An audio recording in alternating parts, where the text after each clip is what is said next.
Bienvenidos al podcast de Diario Financiero, Diálogos DF, Chile en los últimos 50 años. Acompáñanos a conversar con personajes de diversos sectores acerca del devenir de la economía chilena desde el golpe de Estado de 1973 hasta la actualidad y de lo que se proyecta para los próximos 50 años.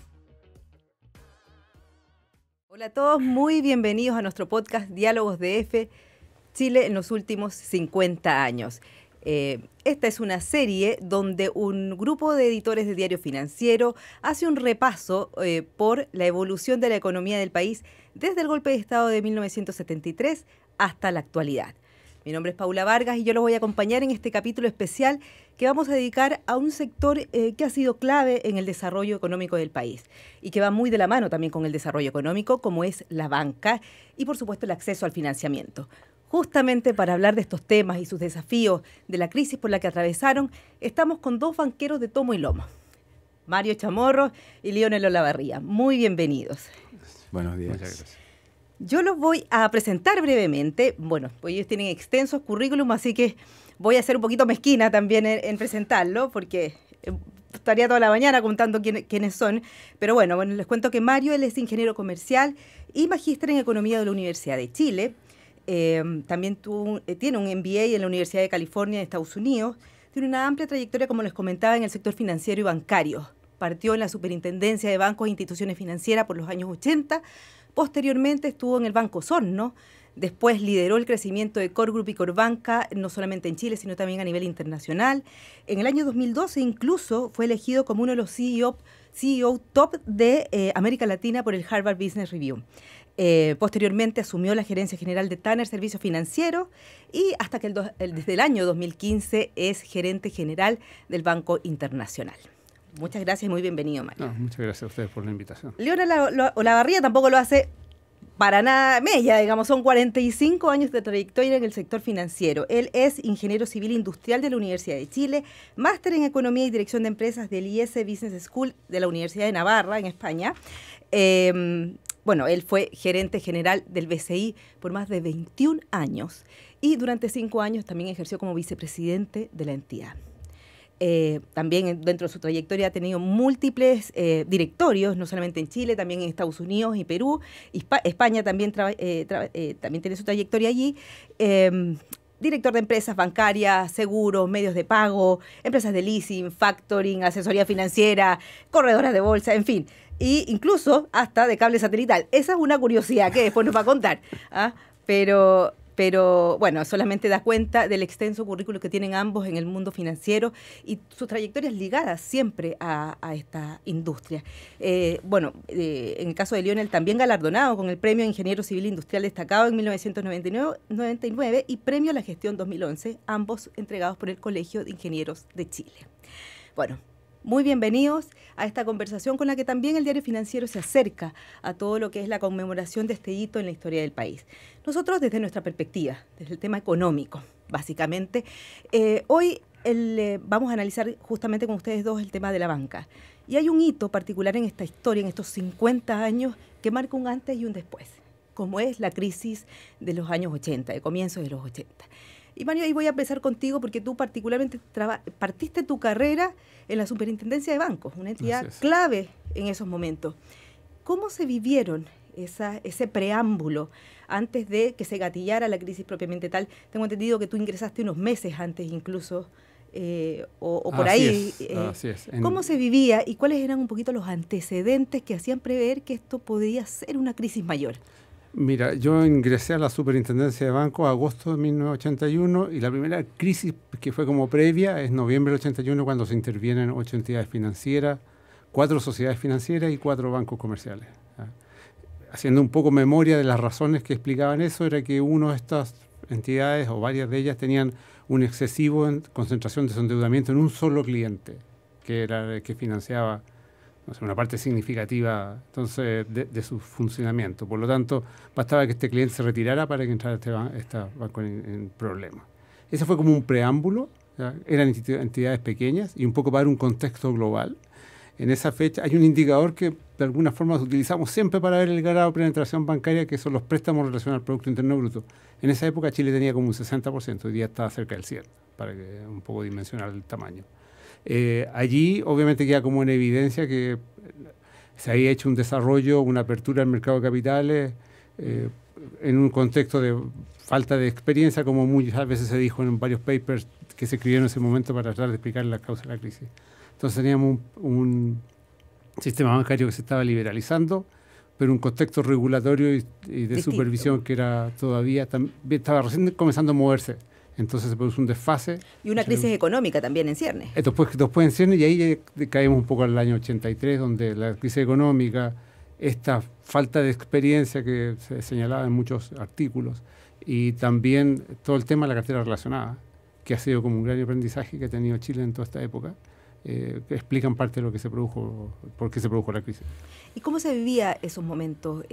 Ustedes que estaban dentro de la institución, digamos, que supervisaba la banca, ¿cuáles eran los puntos más de tensión que se generaban? La expectación también que había, y un poco cómo también lo vivía la ciudadanía y los bancos, en el fondo. ¿Qué recuerda de ese momento? Mira, era básicamente un continuo aprender e ir revisando, entendiendo cuál era la magnitud de la crisis. Como todas estas cosas, tú siempre al principio piensas que las crisis son más bien parciales o que van a durar poco. Tus primeras medidas es cómo arreglo un poco la carga en este momento, y lo primero que haces son flexibilizaciones contables. Y después ya, a medida que te das cuenta que la crisis es mucho más profunda de lo que pensabas originalmente, ya hay inversión de recursos como los programas de reprogramación.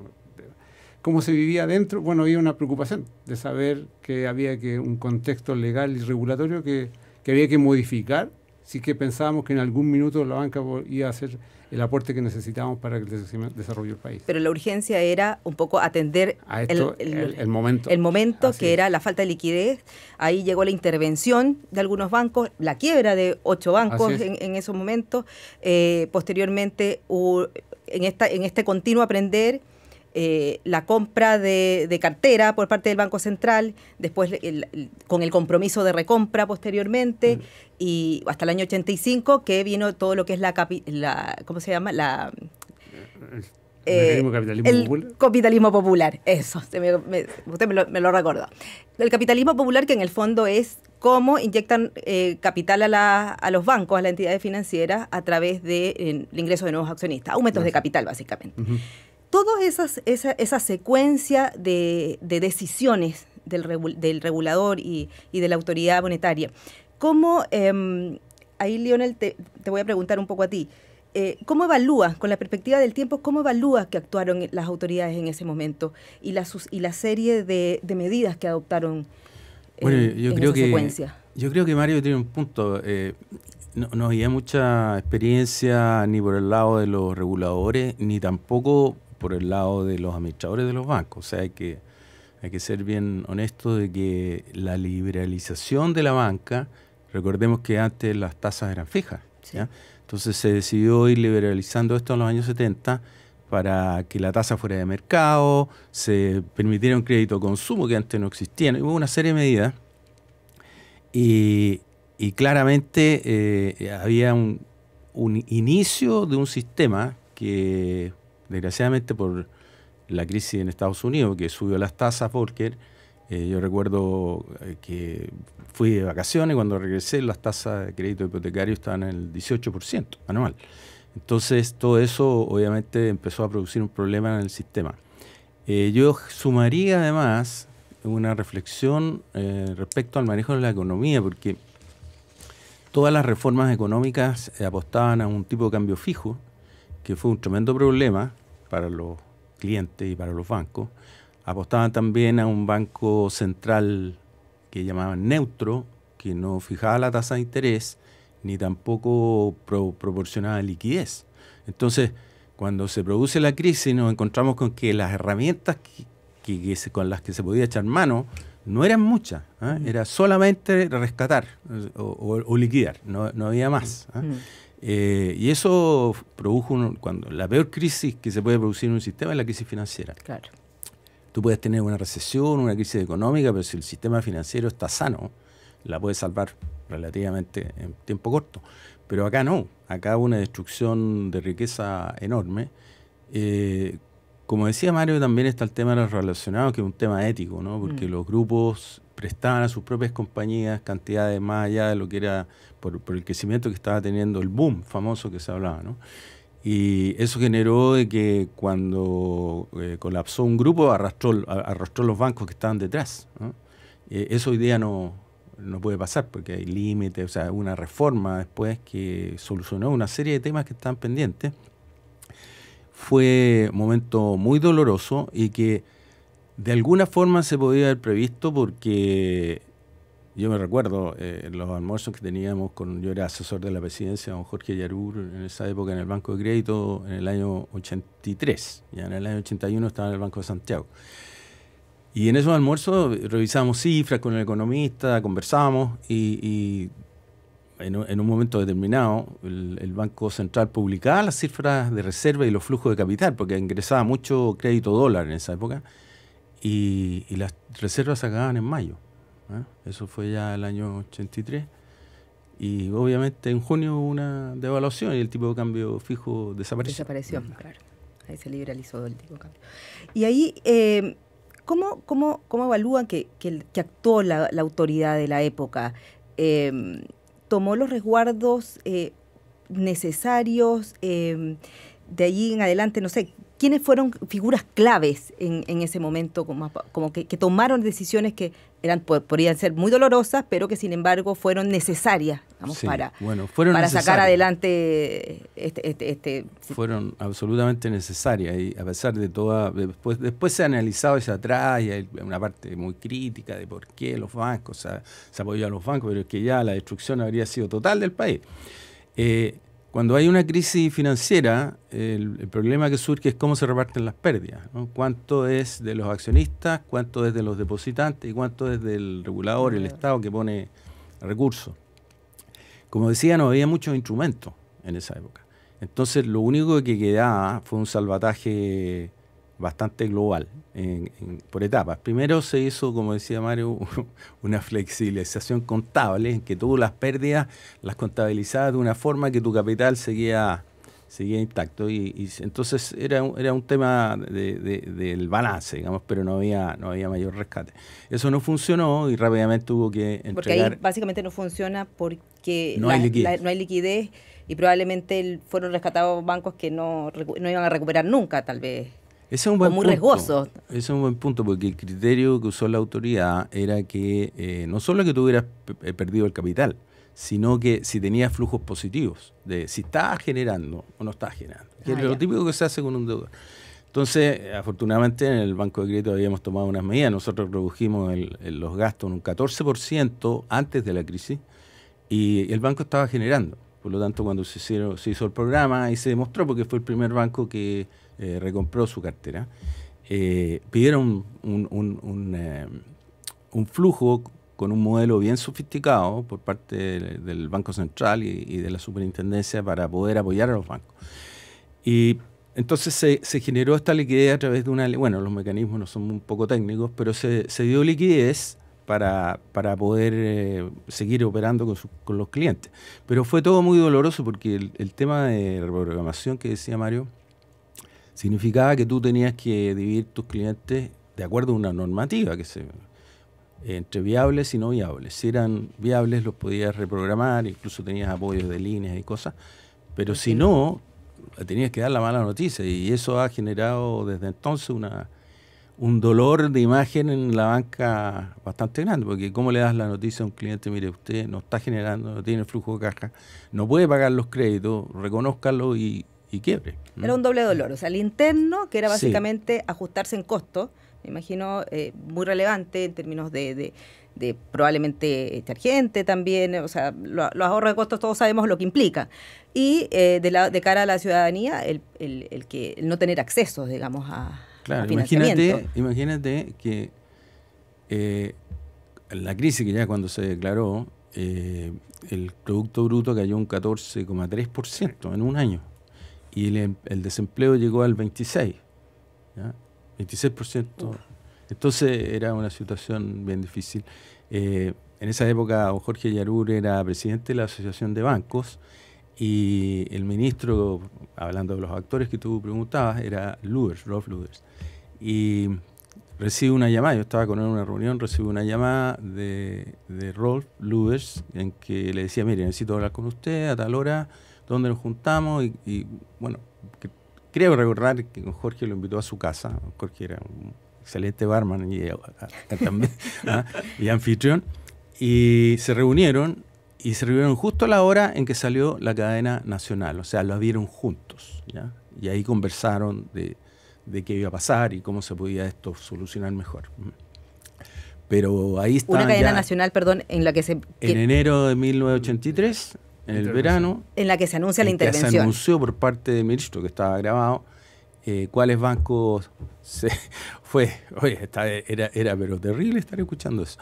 Cuáles bancos se iban a intervenir, cuáles se iban a liquidar y cuáles continuaban.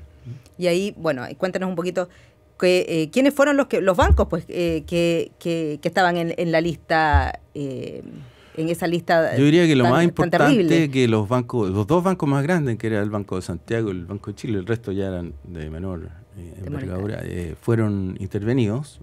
Uno fue don Julio Gabarriga, que es un excelente persona y profesional, y Adolfo Rojas, en el Banco de Chile, que empezaron a hacer una labor de recuperar la institución.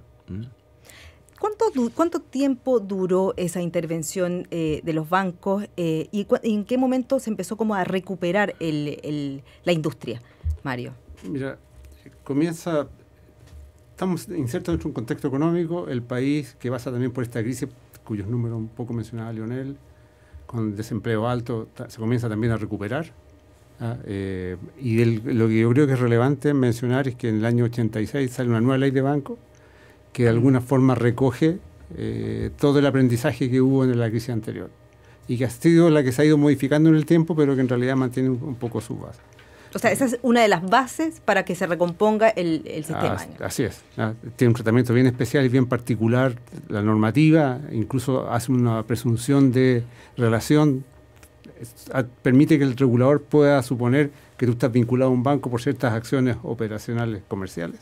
Como actividades relacionadas. Así es, que fue bastante novedoso para la época a nivel, yo diría, no sé, latinoamericano de todas maneras y quizás también a nivel mundial. Y tomaba también aspectos de liquidez, de solvencia, de cuánto, no sé, el fondeo que tenían que tener los bancos, o era solamente un tema de hacerse cargo de esos aspectos que no estuvieron, que de alguna manera gatillaron la crisis del 80. En primer lugar, trataba de ver aquellos casos que se pensaba que habían gatillado la crisis, como dices tú, que tiene que ver con la cartera relacionada. Y eso fue una muy buena solución, pero al mismo tiempo se dio mucha mayor importancia a que el mercado interpretara cuál es la situación efectiva de los bancos. Se crea la generación de bonos subordinados, títulos de largo plazo, clasificación de riesgo de crédito, que no había clasificación a los bancos también, que antes no existía, para que el mercado fuese teniendo su propia opinión respecto a la solvencia de las instituciones.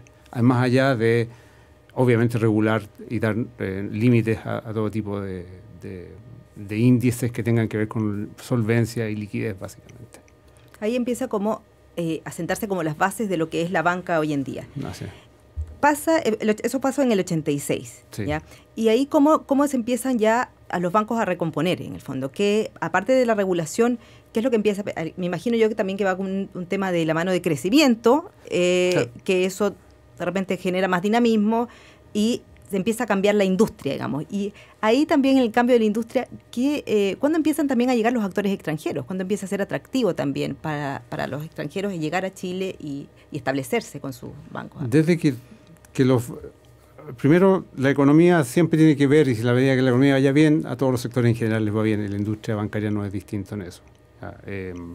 En ese sentido, el desarrollo del país, que ya había topado fondo y empezó a levantar, obviamente ayudó a la recuperación de la industria. Todos estos programas de venta de cartera hicieron que los bancos tuvieran, desde el punto de vista de solvencia, sanos, con el compromiso de recompra de estos créditos. Así que se fue dando un contexto global que permitió que los bancos recuperaran. Entonces, a medida que pasa el tiempo y tú ves un sistema que va creciendo bien, que está bien regulado, bien supervisado, probablemente se hace el país atractivo a que los bancos extranjeros más relevantes comiencen a ingresar al país. ¿Y qué fue lo que vimos? Entonces, con el ingreso de los bancos extranjeros, ellos también no solo vienen aquí con un tema de buscar buenas opciones de negocio, sino que también trae metodología de trabajo, nuevas técnicas que probablemente a los bancos chilenos también nos ayudó para los hace más competitivos, los hizo más competitivos. Y además de mejor conocimiento, de mejores técnicas de trabajo y que en relación a lo que teníamos antes. Sí, es importante. Un proceso de esto, en la época de Vigil, ¿no? Fue Hernán Vigil que hizo la reforma, que hay que reconocerlo, de maduración y de análisis financiero respecto a lo que es la banca. Entonces tomaron una serie de medidas. Por ejemplo, se generó un límite de endeudamiento de los bancos de 20 veces. Antes no existía, entonces claro, era muy peligroso. También el manejo del balance, unos distintos ratios de calce, de exigencias de capital, el tema de los relacionados. Hubo enseñar al público que poner un depósito en un banco también tiene un cierto riesgo, por lo tanto estábamos obligados, y hasta el día de hoy, de trimestralmente entregar información al mercado, cosa que antes no había una obligación de entregar totalmente reporte. opaco, era opaco, no sabías tú qué banco era mejor que otro, o sea.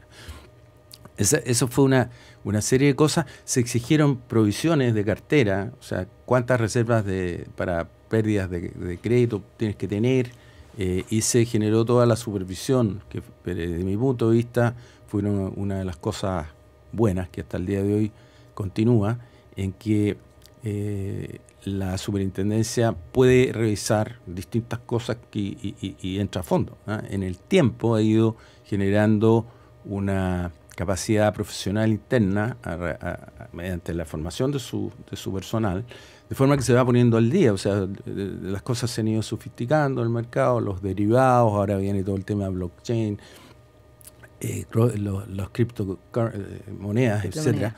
Entonces es importante que la CMF siempre siga avanzando con sus cuadros profesionales y formándolos, y para eso la banca proporciona recursos, de forma que la superintendencia, la CMF en este caso, es independiente y está financiada, su presupuesto está financiado. Ahora, otra cosa es que desde el Estado le pidan que traspase recursos de lo que... Pero bueno, no debería tener problemas de seguir avanzando en este mundo que cada vez financieramente es más sofisticado, para poder ir a supervisar, inspeccionar y determinar los riesgos del sistema. Monitorear un poco cómo es lo que viene en la industria. El contexto regulatorio y de supervisión en Chile, yo creo que es un gran valor que tenemos.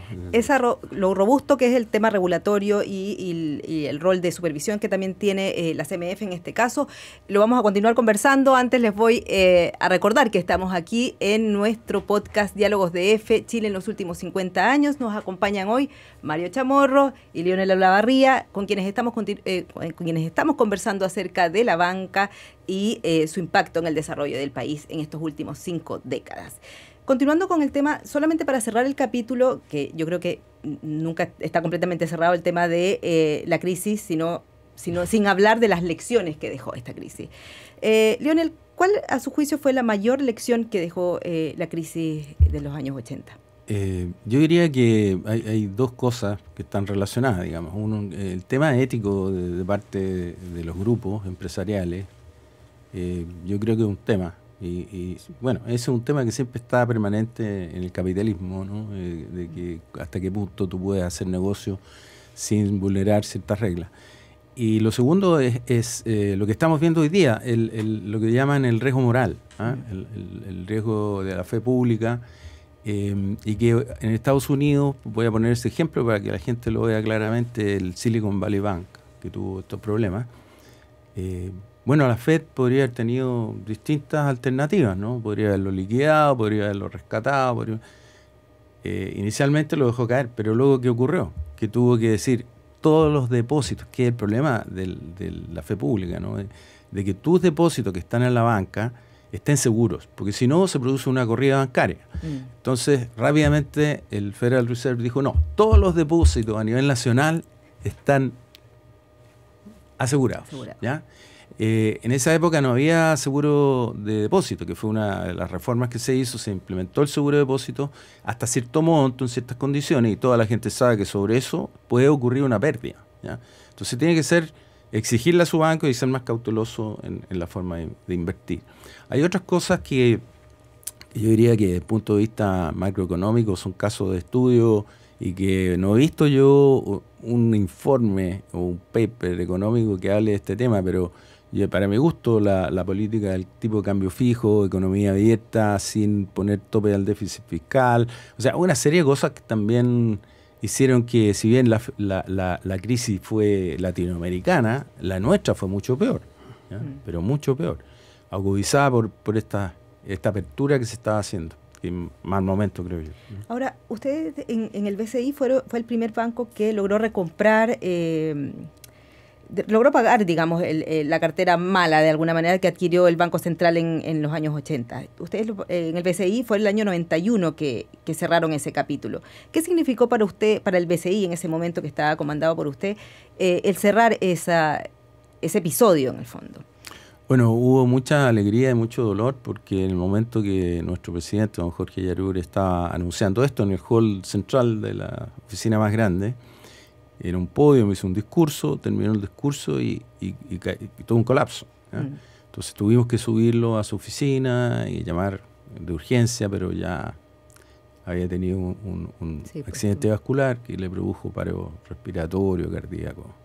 Fue muy triste, pero los esfuerzos que hizo el banco, porque recordemos que la norma decía que tú no podías tener dividendos mientras no pagaras, no recomprar la cartera. O sea, también había un tema para los accionistas. Y había una gran alegría porque finalmente ya el banco se podía liberar de una serie de normativas y al mismo tiempo repartir dividendos y seguir creciendo, que fue lo que hicimos al final. Pero fueron años muy duros, bastante planos en muchas cosas y muy apretados, diría yo, para poder hacer este pago. Después hubo un cambio en el cual se pasó a deuda subordinada y entonces tú podías emitir acciones, pagar al Banco Central o escoger 40 cuotas. El Banco de Chile escogió 40 cuotas. Ya las pagó, terminó de pagar también. Ahora, ¿cuáles, a tu juicio, Mario, cuáles fueron las lecciones más significativas que dejó, ya tú desde el punto de vista de regulador en ese momento, en el fondo, que dejó este episodio? Bueno, mira, básicamente creo que da cuenta primero de la magnitud y la importancia que puede tener un sistema bancario dentro del funcionamiento del país. O sea, la crisis fue grande, estamos metidos, el sistema bancario, en el medio de una organización y obtenemos recursos y prestamos a quienes están dentro del país. La necesidad de una regulación importante, fuerte y supervisión de misma calidad le da valor a la organización, le da valor al país, le da valor a la industria. Y que el negocio, sin mirar al punto de vista del negocio bancario en sí mismo, es un buen negocio, bien llevado, bien administrado, y no necesita que tú te autoprestes dinero para hacer una maximización a nivel de conglomerado, sino que este es un negocio que en sí mismo es bien relevante para los países. Ahora, el rol de la regulación y de la supervisión. ¿Ya? En el año 86 hay un primer gran cambio. Sí. Posteriormente hay otros ajustes también regulatorios relevantes. ¿Ahí cuál diría usted que son los ajustes más importantes que se hizo en materia de regulación y supervisión y que en el fondo también fueron colaborando a que la banca se modernizara y también alcanzara esos niveles de solvencia y liquidez que requerían en una situación donde estamos también desarrollándose el país justamente? Mira, en general ha sido un continuo, partiéndose del año 86 con esta nueva ley que modificó bastante la forma de funcionamiento del mercado, o del mercado bancario. Ha sido un continuo de ir desarrollando, la superintendencia ha ido tomando las mejores prácticas en el exterior y la ha ido tomando para los bancos acá. Y estamos terminando hoy día con Basilea III, que es lo más moderno que hay en supervisión y regulación en el mundo, y que Chile ya está aplicándola 100% en términos de cada uno de los detalles de este acuerdo de Basilea. Sí, eso es importante porque aquí, no sé si estás de acuerdo conmigo, Mario, no podría ocurrir lo que le pasó al Silicon Valley Bank. Imposible. Es que eso era un punto importante. Por la normativa y la regulación en este sistema financiero, eso no pasa. Bueno, y también este sistema financiero o la robustez que tiene la regulación y el órgano supervisor, ¿estamos suficientemente blindados contra shocks internacionales? vimos algo, o sea, ya en los años, en la crisis subprime, vimos que salimos bastante más fortalecidos de alguna manera, o sea, no nos afectó tanto. Muy buen ejemplo, porque durante la crisis subprime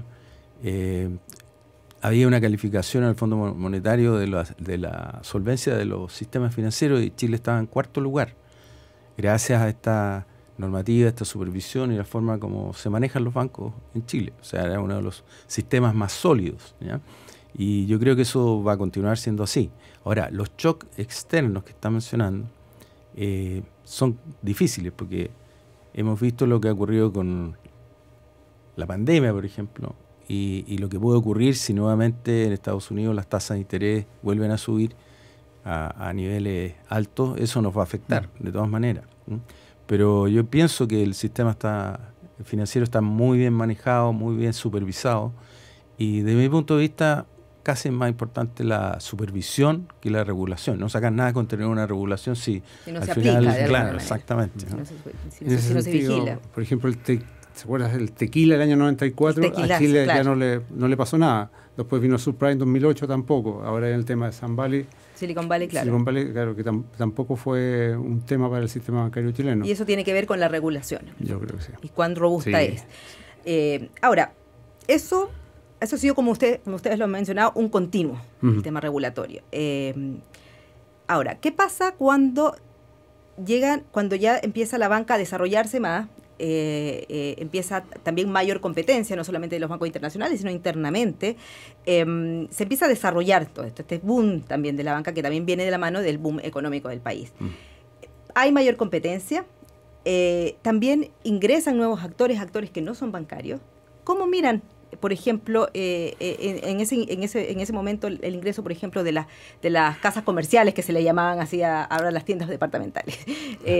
Bueno, ¿qué significó para usted la llegada de estos actores? Que esta reforma que mencionó Mario no traía solo restricciones, también traía tremendas oportunidades para los bancos, porque les permitía abrir filiales de mercado, o sea, corredores de bolsa que están en el mercado financiero, complementarias como factoring o leasing, ¿ya? Y también sociedades de apoyo al giro, que básicamente eran medios de pago, lo que hicimos.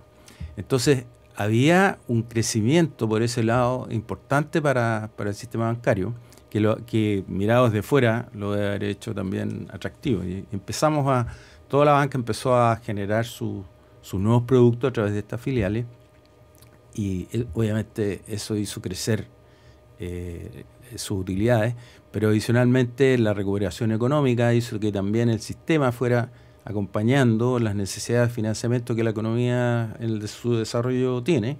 Entonces, este crecimiento hizo que se pudiera invertir mejor en tecnología, se pudiera invertir mejor en nuevos procesos, en hacer poner capital en estas filiales.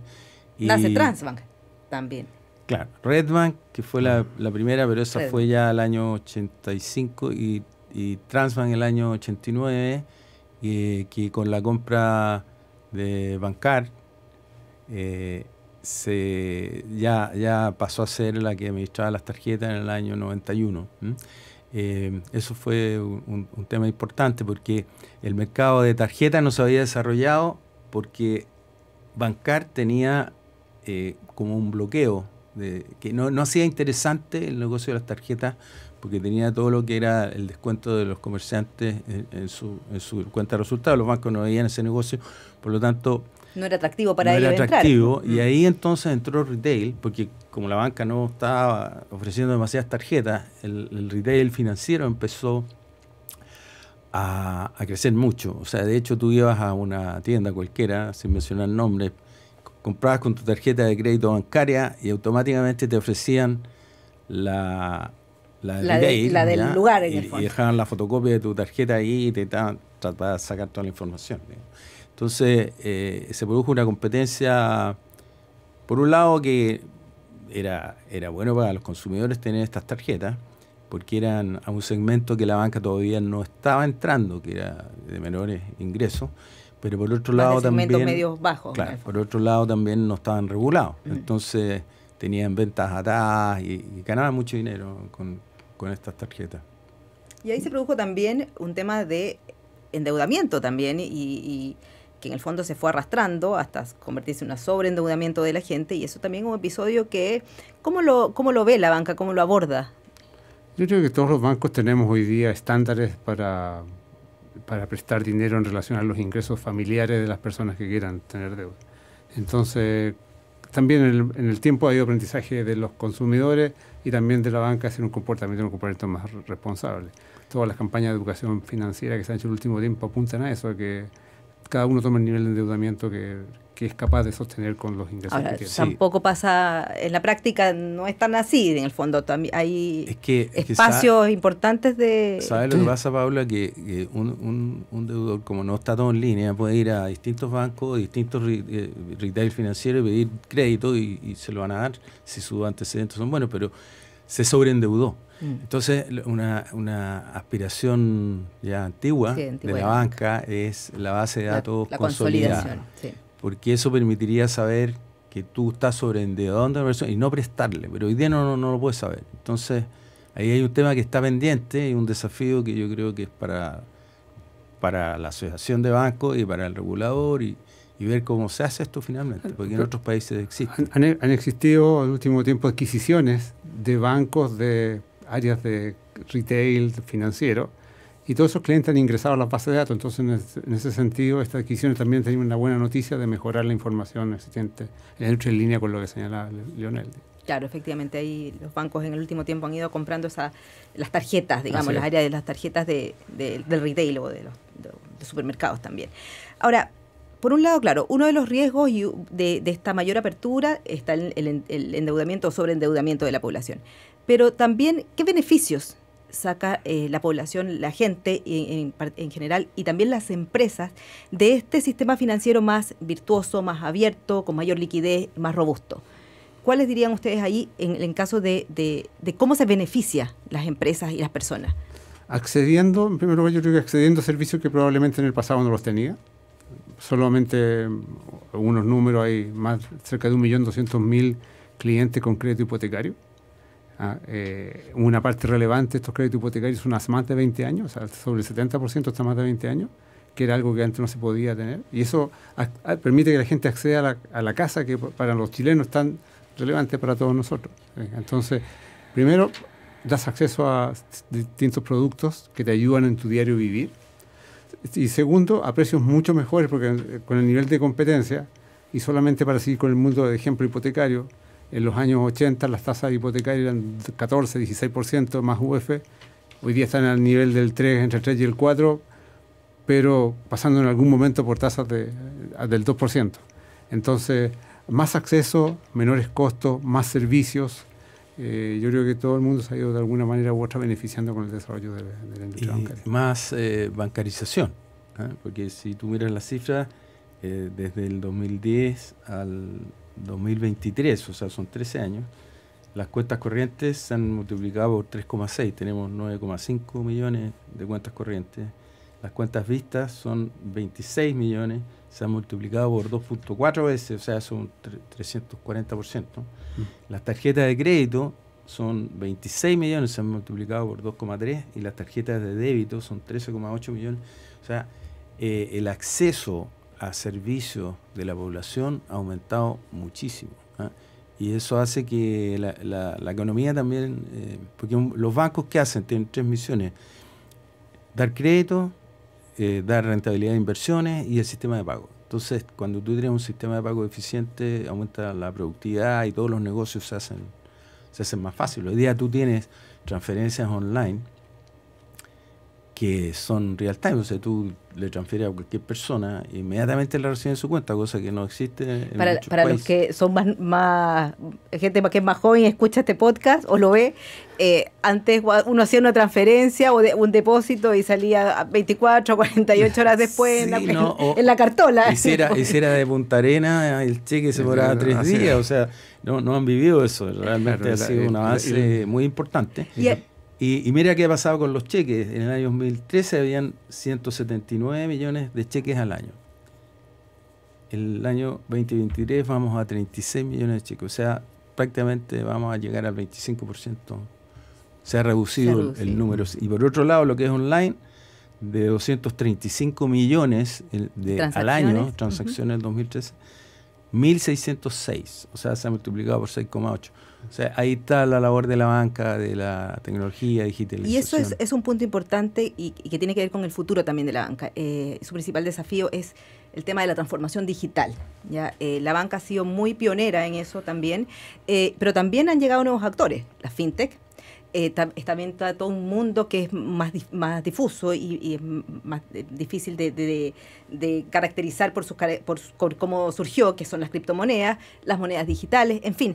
Hay un entorno que es mucho más desafiante y que tiene que ver también con el desarrollo tecnológico y la transformación digital.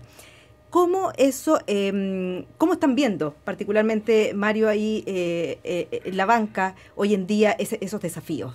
¿Cuál es la impresión que tienes de ellos y un poco lo que los motiva a estar permanentemente buscando alternativas para no perder competitividad en el fondo?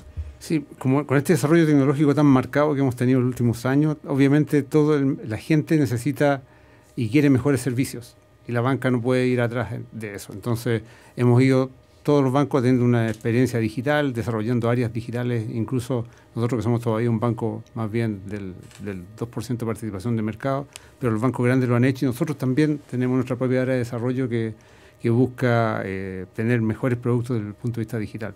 Para acceder a la gente, el sistema financiero siempre es tan necesario que siempre vamos a tener competidores que no estén vinculados a la banca ofreciendo los mismos servicios. Entonces no podemos quedarnos atrás, la competencia no solo entre nosotros los bancos, sino que también con el entorno. Y creo que es el requerimiento de la gente de productos instantáneos, de mayor seguridad, lo que nos hace finalmente invertir en estas materias. En estas tecnologías. Ahora, ¿qué riesgos tienen o qué riesgo ve, por ejemplo, en temas como las criptomonedas o las monedas digitales? ¿Hay un riesgo que vean en ese sentido particularmente? Sí. Pero antes, para complementar lo de las fintech, también hay riesgos ahí, o sea, porque tradicionalmente el tema de la seguridad, de la confidencialidad de la información también, el posible fraude, o sea, todo lo que es la conexión digital de este open banking que puede venir, hay que formar a nivel nacional un ecosistema entre el sistema financiero y estas nuevas fintech que funcione bien y con la seguridad y confidencialidad que la ley exige. Y eso es un desafío porque normalmente son startups que no tienen todas las herramientas para hacerlo. Pero yo soy desde ese punto de vista bastante optimista de que las fintech tienen un rol de ciertos nichos de cosas que la banca necesita y que pueden hacer para complementar. Es muy difícil competirle a un banco desde una fintech porque los únicos que pueden captar depósitos son los bancos para financiar a sus clientes. Entonces, eso por ley, ya lo vimos, por la fe pública y lo que comentamos. Entonces, no cualquiera puede llegar aquí a obtener recursos tan fácil. Desde el punto de vista de las criptomonedas, bueno, se ha demostrado en esta crisis en Estados Unidos de que había temas muy serios de fraude directamente, mucho aire vendido como inversiones. Las criptomonedas son activos digitales, bastante especulativos. Sin respaldo, además. Sin respaldo. Y cuando esto es como los .com, ¿no? Que en algún momento, porque empezó una y hoy día creo que son como 13.000 o 14.000 criptomonedas distintas. Entonces, obviamente hay un fallo en el sistema, o sea, hay un riesgo altísimo, no solo en la criptomoneda misma, sino en las agencias que las están administrando, que se ha demostrado que ya han quebrado varias, ¿ya? Entonces es un tema bastante riesgoso que puede sobrevivir a futuro con las más importantes y de alguna forma con algún tipo de regulación que proteja a los inversionistas. Eso es como el futuro de la criptomoneda. Yo pienso que la gente confunde muchas veces la criptomoneda con el blockchain. Que es la tecnología que está detrás. Que está la tecnología detrás. Y esa sí va a ser probablemente adoptada a futuro tanto por los bancos centrales como por la banca. El problema que tiene hoy día es que es un poco lenta en las transacciones, entonces no puede ser de tipo masivo, ¿eh? Los tiempos de respuesta, porque tienes que minar la criptomoneda y hay todo un algoritmo para sacar el código seguro en un número, y eso se demora, entonces no es fácil todavía. Tal vez es cuestión de tiempo, así. Exacto. Ahora, Tenemos bueno, ya tenemos el tiempo acotado, nosotros también aquí, pero no quiero despedirme sin antes preguntarle un poco los desafíos de la banca hoy. La banca, como lo hemos conversado y ha sido un tema a lo largo de la conversación, siempre va de la mano el crecimiento económico. De cómo le va, si al país le va bien, a la banca le va bien, ¿ya? ¿Cómo ven al país hoy en día? ¿Y cuál es el mayor reto en ese sentido de la banca para crecer? Mario. Uno ve el país, yo creo que van a ser las cifras de este año mejores de lo que se preveían desde el principio de año. Estamos, desde el punto de vista, al menos nuestro, esperando un desarrollo en los próximos años, tasa de crecimiento del 2,5, con inflaciones del 3. No es un gran boom el que uno espera, pero sí tener el crecimiento positivo. En ese contexto, la banca debiera seguir creciendo. Había siempre como un número mágico que decía que en los bancos crecíamos más o menos 2 veces lo que crecía el producto. Como consecuencia de la pandemia, todo ese tipo de cosas, ese número se ha ido perdiendo. Ya perdió la magia. Creo que en algún minuto probablemente se va a retomar, así que uno debiera pensar en una industria creciendo entre el 7 y el 10% por año, que son buenos números para un país tan bancarizado como este. El otro día, un poco a propósito de lo que hemos conversado, yo miraba cuál es la diferencia entre Chile y Colombia en términos de su penetración bancaria, y uno de los factores que más le explica es el sector, la parte hipotecaria. Que en Chile tenemos mucho más hipotecarios que los que tienen los países vecinos. Mucho más plazo, además. Y por eso mismo, y por menor tasa. Eso es como una buena demostración. Entonces yo creo que nuestro desafío es seguir siendo capaces de transmitir a la comunidad y a la economía de que hacemos un servicio eficiente, barato, de riesgo bajo, que nuestro riesgo está controlado, tenemos buenos reguladores y que somos una entidad en la cual el país puede confiar, porque yo creo que lo ha hecho en su historia reciente, de alguna forma eso avala. Leonel. Sí, mirando muy a futuro, hay unos proyectos en los bancos centrales de monedas digitales que yo creo que hay que estar atentos de hacia dónde van y cómo afectan al sistema financiero, en las estrategias que aquí se definan y ver qué definen las autoridades. Por otro lado, hemos visto que todavía hay un tema de lo que se llama resolución bancaria, que es apoyar a los bancos cuando están en problemas, que la idea es que la resuelva el sistema privado por sus propios medios, que no haya apoyo del Estado, y quitamos esta crítica, ¿no?, de que permanentemente los Estados en todas partes del mundo están apoyando los sistemas financieros, entonces con la plata de los impuestos, hay una crítica muy fuerte, y desligar el riesgo sistémico del Banco Central y de la Tesorería. Eso es un tema no menor. Y no sé en qué plazo se podrá resolver, pero es un tema que está pendiente en muchas partes. El otro tema que mencionaba Mario es el tema Basilea III, de cómo llegar ahí. Es un desafío que tenemos porque Basilea III es una cosa dinámica, 3.1, 3.2 siempre están sacando siempre cosas. Hay una nueva versión. Siempre. Y en el fondo esos son estándares más altos para la banca en términos también de riesgo, de capital básicamente. Sí, exactamente. De cuánto capital tienen que tener para...